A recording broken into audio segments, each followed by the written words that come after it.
व्याकरण में आज हम आगे देखते हैं संज्ञा के बारे में। विशेषण के बारे में तो हम देख चुके हैं, लेकिन भाववाचक संज्ञा क्या है इसके बारे में आज हम देखेंगे। देखिए, भाववाचक संज्ञा।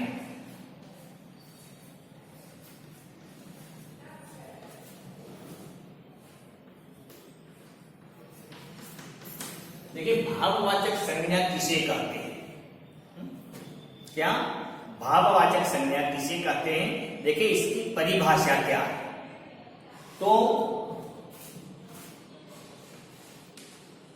व्यक्ति, पदार्थ, वस्तु,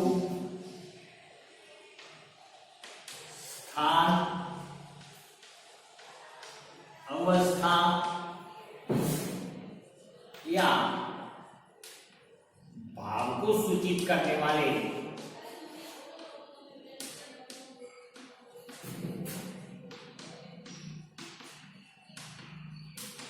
शब्द को संज्ञा कहते हैं।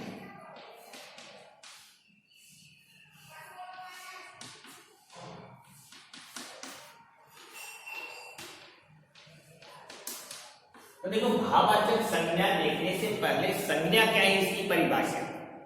तो संज्ञा व्यक्ति, पदार्थ, वस्तु, स्थान, अवस्था या भाव को सूचित करने वाले शब्द को संज्ञा कहते हैं।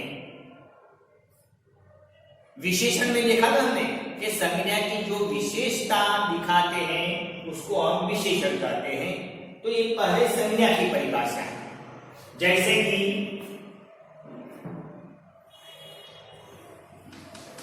अशोक ने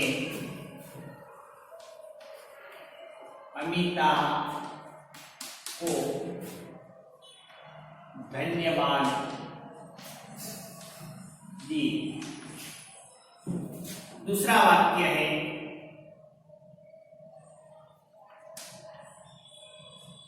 गेहूं और सोने के दाम बढ़ रहे हैं। एक वाक्य है हमने गुजरात के गिरिवन में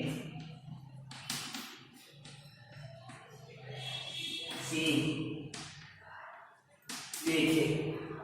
देखें, तीन वाक्य देखें कि अशोक ने अमिता को धन्यवाद दी। गेहूं और सोने के दाम बढ़ रहे। हमने गुजरात के गिरिवन में देखे। क्या हमने गुजरात के गिरिवन में देखे। एक और वाक्य है बचपन में बड़ी बड़ी आशाएं होती हैं। इच्छाएं, क्या आशाएं होती हैं कि बचपन में बड़ी बड़ी आशाएं होती। बाकी अब इसके अंदर देखिए, एक अशोक है, वह एक पुरुष का नाम है, और अमिता वह एक स्त्री। तो स्त्री और पुरुष दो नाम है, इसलिए वह संज्ञा है। दूसरे वाक्य में देखो, गेहूं और सोना वह द्रव्य है और वे द्रव्य के नाम है, इसी कारण वह भी संज्ञा है। गुजरात, गिरिवन वे दो स्थान है, स्थान के नाम है, इसी के कारण संज्ञा है। और तीसरा है सिंह। सिंह वह एक प्राणी का नाम है। क्या प्राणी का नाम है, तो ये प्राणी भी संज्ञा है। और बचपन में, बचपन वे एक अवस्था का नाम है। क्या अवस्था का नाम है और आशा एक भाव है। इसी के कारण ये सारे शब्द हैं वह संज्ञा है। क्या है? संज्ञा। तो भाववाचक संज्ञा देखने से पहले संज्ञा क्या है इसका परिचय हमने पा लिया है। देखिए अब संज्ञा के प्रकार कितने हैं, तो देखिए संज्ञा के प्रकार के बारे में।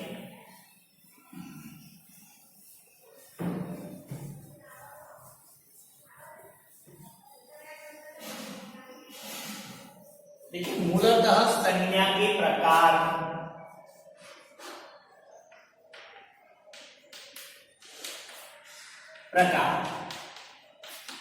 संज्ञा के प्रकार 5 है। पहली संज्ञा है व्यक्तिवाचक संज्ञा,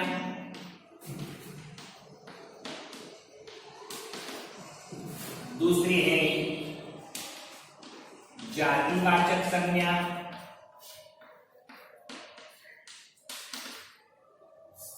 तीसरी है समूहवाचक,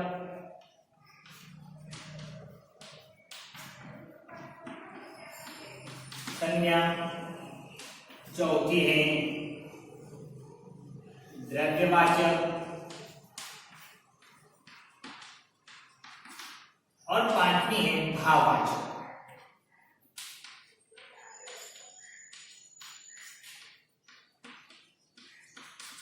देखें ये 5 संज्ञा के प्रकार है।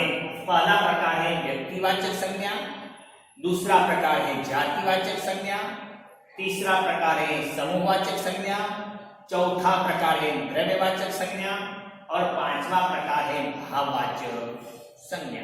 तो ये संज्ञा के बारे में हमने प्राथमिक शिक्षण तो पा लिया, लेकिन 9 से लेकर 12 तक ये भाववाचक संज्ञा कैसे बनती है इसके बारे में पूछा जाता है।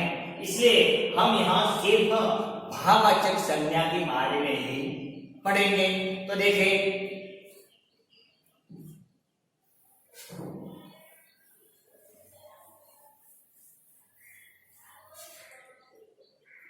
भाववाचक संज्ञा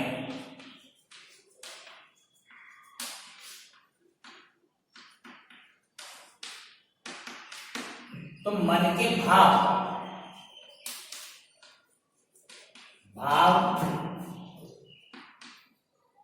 मन के भावों, प्रसंगों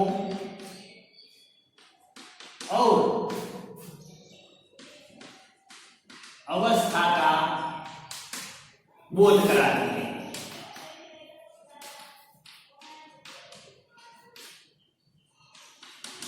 क्या भाववाचक संज्ञा है वह मन के भावों, प्रसंगों और अवस्था का बोध कराती है। भाव कैसे देखें? भाव तो सुख, दुख, हर्ष, उत्साह, आनंद, निरुत्साह, ये सब मनुष्य के भाव हैं। और प्रसन्न तो प्रसन्न मरण, जन्म, विवाह, ये सारे प्रसंग हैं। और अवस्था तो अवस्था के बारे में देखी जाए तो बचपन, बुढ़ापा, युवानी, तंदुरुस्ती, ये सारी अवस्थाएं हैं। तो भाव, प्रसंग, अवस्था का बोध कराती है वह भाववाचक संज्ञा। अब दूसरे शब्दों में कहा जाए तो भाववाचक संज्ञा का हम अनुभव कर सकते हैं, उसको हम देख सकते नहीं और छू भी सकते नहीं। क्या? भाववाचक संज्ञा का सिर्फ हम अनुभव कर सकते हैं, हम उसको छू भी नहीं सकते, हम उसको देख भी नहीं सकते। जैसे कि कोई लड़का है तो ये लड़के को हम देख सकते हैं, इसलिए वह संज्ञा है। लेकिन लड़के के अंदर जो लड़कपन है वह लड़कपन को हम छू भी सकते नहीं और देख भी सकते नहीं, इसलिए लड़का वह संज्ञा है और लड़कपन वह भाववाचक संज्ञा। क्या? लड़कपन उसकी भाववाचक संज्ञा है। देखिए भाववाचक संज्ञा कैसे कैसे बनती है इसके बारे में हम देखें।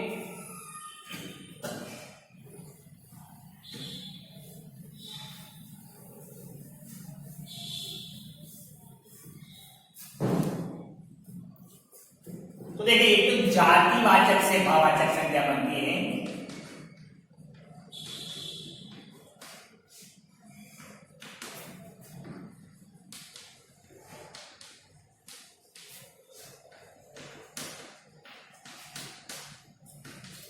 क्या?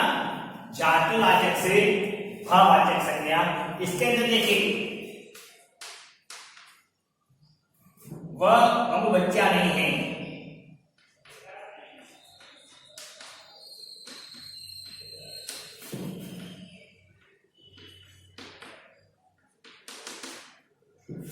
दूसरा देखें उसका बचपन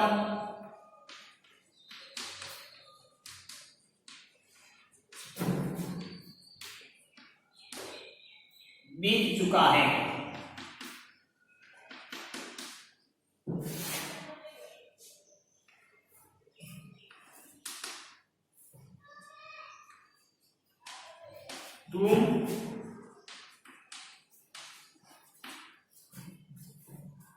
तुम आदमी को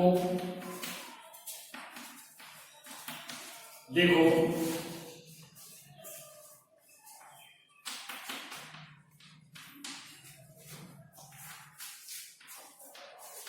अनियत का पुजारी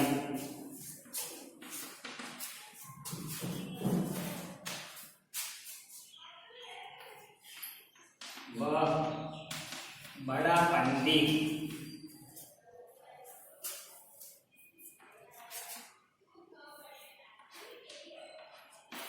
पंडित है।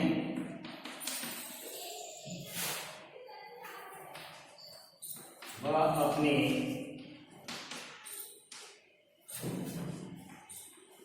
पांडित्य के लिए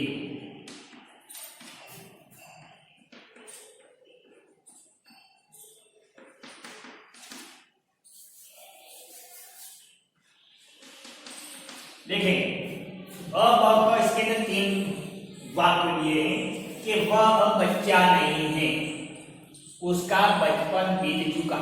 देखिए अगर पहले वाक्य में बच्चा शब्द है वह व्यक्तिवाचक संज्ञा है, सॉरी जातिवाचक संज्ञा है, और एक जातिवाचक संज्ञा दूसरे शब्द के अंदर भाववाचक संज्ञा बनी है।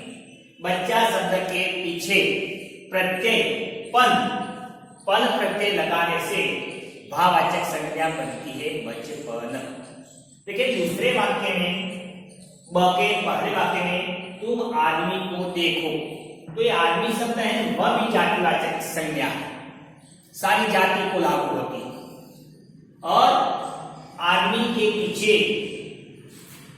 यत प्रत्यय लगाने से आदमी यत भाववाचक संज्ञा बनती।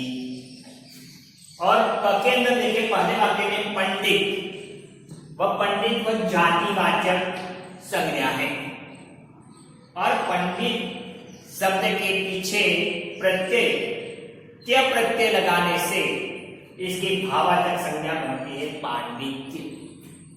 इसलिए कई संज्ञाएं ऐसी हैं जो जातिवाचक संज्ञा से प्रत्यय लगाकर भाववाचक संज्ञा बनती है।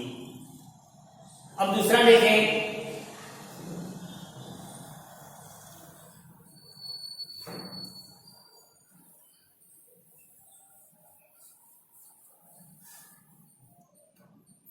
विशेषण से भाववाचक संज्ञा कैसे बनती है।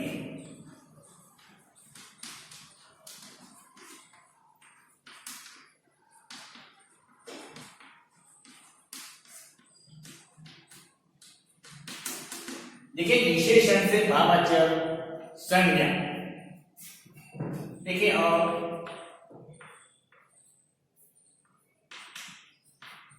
राम अच्छा लड़का है।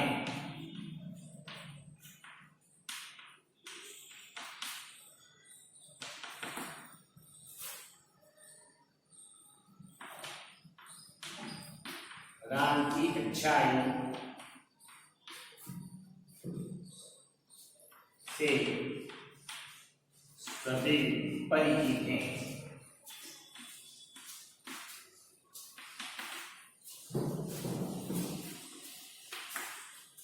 हिमालय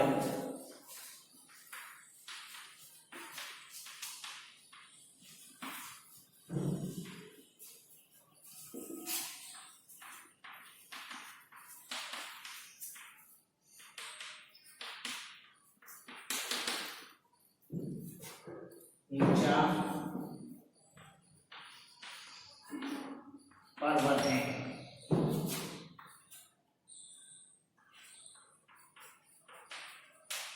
हिमालय अपनी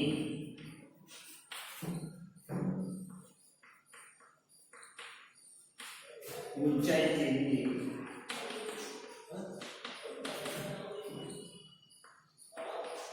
प्रसिद्ध है। कमें देखें शादीराम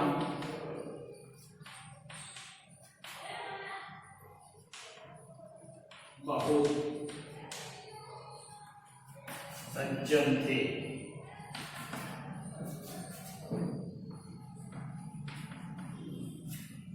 शादीराम की सज्जनता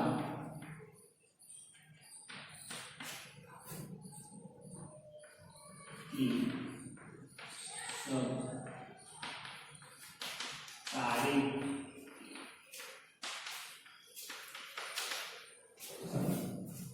देखिए विशेषण से भावाचक संज्ञा कि राम अच्छा लड़का है। लड़का तो है लेकिन कैसा है? अच्छा। वह विशेषण है और अच्छा शब्द के पीछे प्रत्यय आई लगाने से अच्छाई शब्द बना है। वह अच्छाई शब्द वह भावाचक संज्ञा है। देखिए दूसरे वाक्य में हिमालय सबसे ऊंचा पर्वत है। पर्वत तो है लेकिन कैसा है? ऊंचा। तो ऊंचा उसका विशेषण है, विशेषता है। हमने विशेषण के अंदर देखा था कि प्राणी, पदार्थ, वस्तु, व्यक्ति की विशेषता बताने वाले शब्द को विशेषण कहते हैं। तो ये ऊंचा शब्द के पीछे आई प्रत्यय लगाने से ऊंचाई शब्द बना है। वह ऊंचाई भी भाववाचक संज्ञा। और शादीराम बहुत सज्जन थे। शादीराम थे तो कैसे? सज्जन। तो इस सज्जन शब्द है उसकी विशेषता है और इसके पीछे ता प्रत्यय लगाने से सज्जनता शब्द बनता है और इस सज्जनता में भाववाचक संज्ञा है।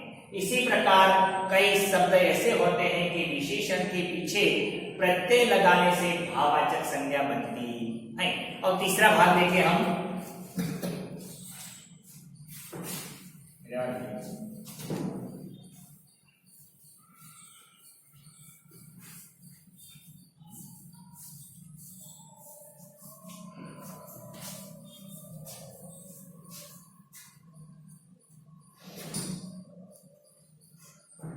देखिए क्रिया से बनी भाववाचक।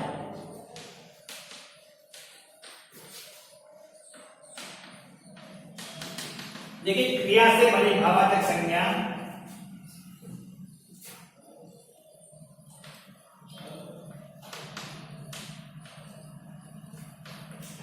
वह अच्छा कमाता है।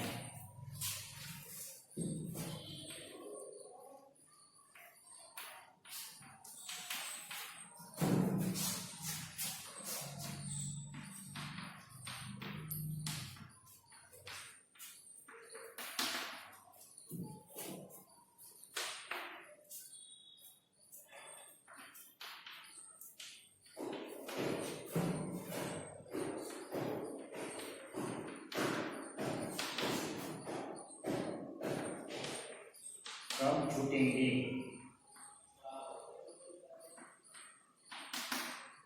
और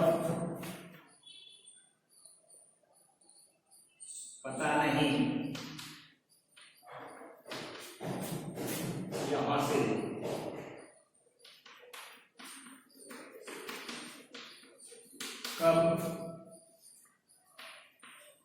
छुटकारा मिलेगा। क के अंदर देखें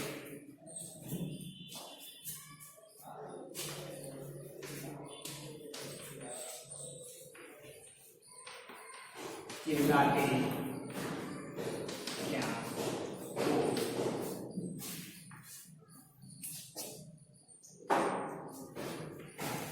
इतनी चिल्लाहट क्यों मचाती हो।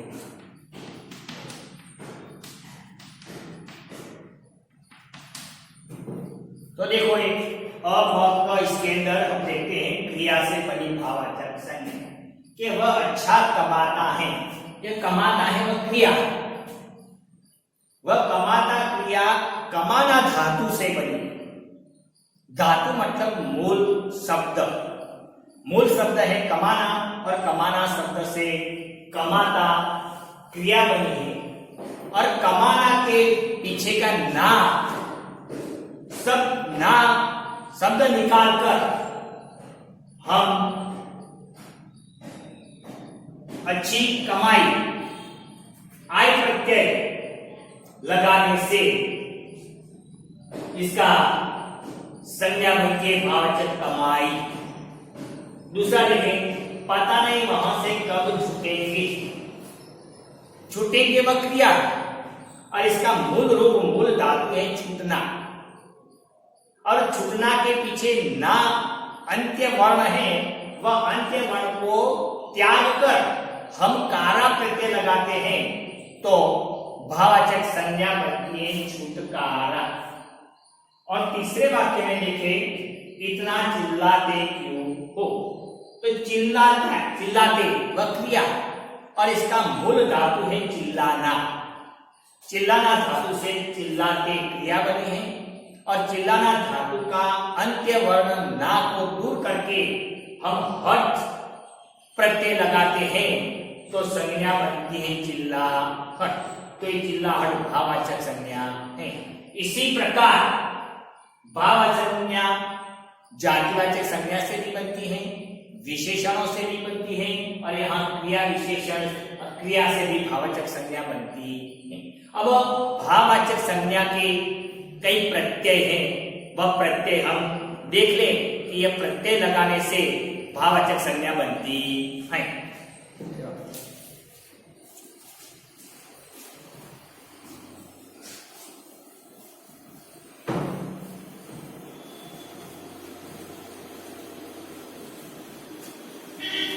देखिए ऐसे कई प्रत्यय हैं जो प्रत्ययों से भाववाचक संज्ञा बनती है। तो ऐसे प्रत्यय देखो एक ता प्रत्यय है। ता प्रत्यय सज्जन शब्द है सज्जन। तो सज्जन के पीछे ता प्रत्यय लगाने से सज्जनता बनता है। दूसरा शब्द है स्व। स्व प्रत्यय है तो पिता शब्द है।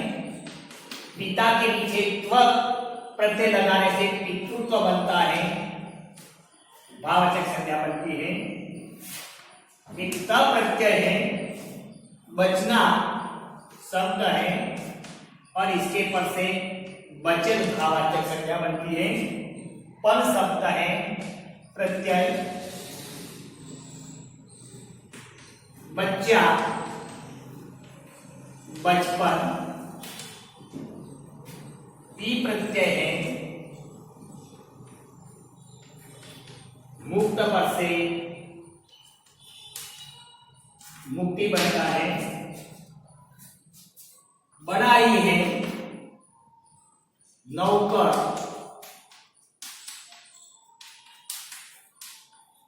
नौकरी बनता है। आई तो ऊंचा, ऊंचाई शब्द बनता है। आहट घबराना,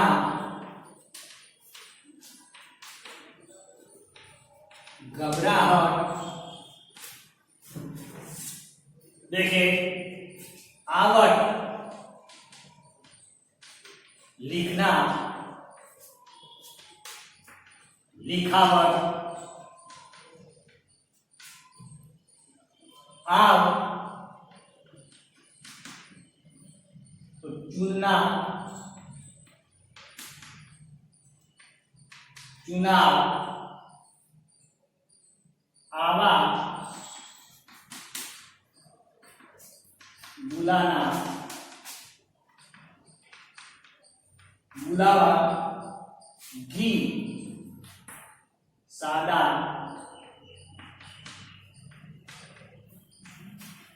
सादगी, आयत, बहुत तो बहुतायत,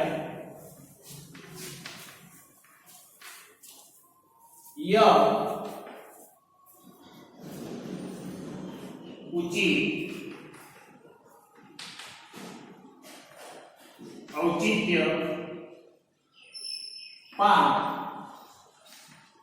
बुढ़ापा,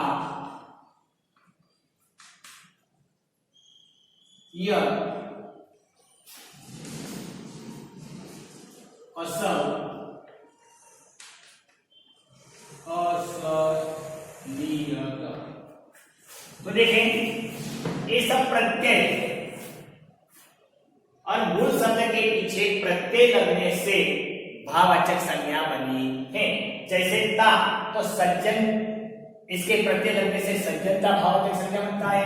त्व पिता तो पितृत्व, त बचना तो बचन, पन बच्चा तो बचपन, ई तो मुक्त तो मुक्ति, ई नौकर तो नौकरी, आई तो ऊंचा तो ऊंचाई, आहट तो घबराना तो घबराहट। इसी प्रकार यहां देखें आवट तो लिखना शब्द है, आवट प्रत्यय लगने से लिखावट शब्द बनता है, भाववाचक संज्ञा। आव तो चुनना तो चुनाव, आवा तो बुलाना तो बुलावा, घी सादा शब्द है तो घी प्रत्यय लगने से सादगी भाववाचक संज्ञा बनी। आयत तो बहुतायत, यह उचित तो औचित्य, पा बुढ़ा शब्द है, बुढ़ापा भाववाचक बनता है। देखिए यहाँ दीर्घ है, यहाँ हर्ष हो जाता है, ध्यान रखें इसके अंदर। और यह असल तो असलियत। इसी प्रकार ये सारे प्रत्यय लगाने से भाववाचक संज्ञा बनती है। देखिए कुछ भाववाचक संज्ञा ऐसी भी है जिसको हमें याद रखना पड़ता है। तो ऐसी भाववाचक संज्ञा देखिए,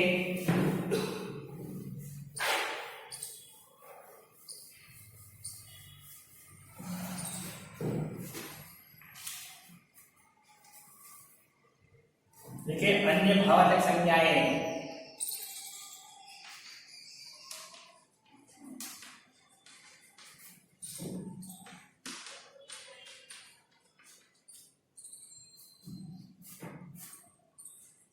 देखिए बढ़ना,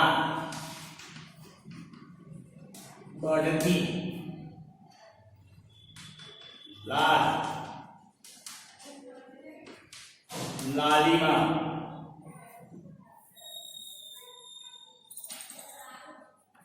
लालिमा, बेचना,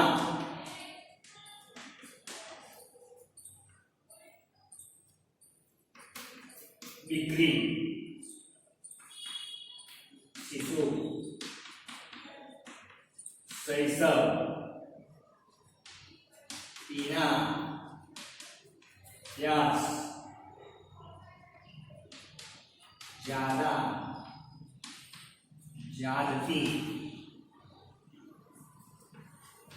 चलना, चाल और घेरना।